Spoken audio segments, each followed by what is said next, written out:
Sama siapa?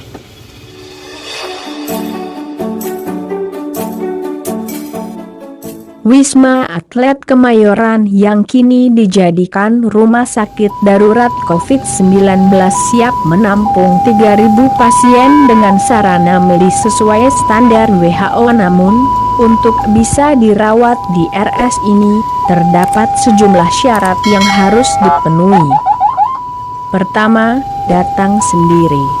Apabila ada yang mengalami gejala seperti corona, seperti demam, batuk, pilek, dan sesak napas, maka ia bisa datang ke RS ini.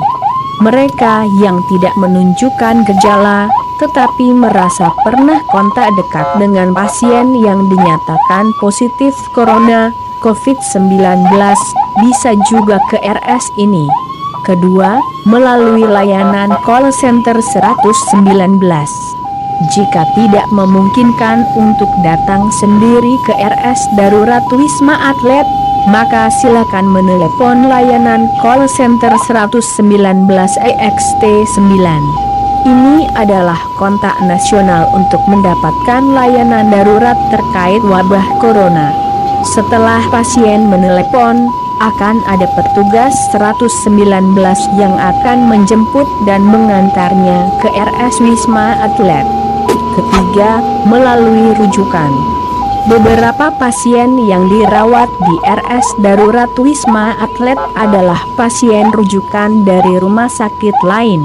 RS swasta yang tidak bisa lagi menampung pasien dengan gejala COVID-19 bisa dirujuk ke RS darurat Wisma Atlet. Keempat, umur pasien yang bisa diterima di RS ini adalah 15 tahun ke atas. Jadi anak-anak tidak diterima di RS ini. Selain itu, mereka yang diterima pun harus memenuhi kriteria berikut. Pertama, orang dalam pemantauan ODP, berusia lebih dari 60 tahun, komorbid, penyakit penyerta, terkontrol, dan safe handling. Kedua, pasien dalam pengawasan PDP dengan keluhan ringan, sesak ringan sampai dengan sedang, dan usia di atas 15 tahun. Ketiga, pasien positif COVID-19 berusia lebih dari 15 tahun, sesak ringan sampai sedang, dan tanpa komorbid.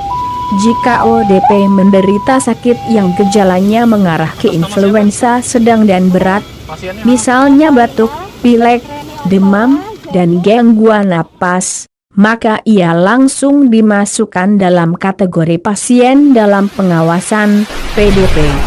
Artinya, mereka harus dirawat. Namun, PDP pun belum tentu suspek COVID-19.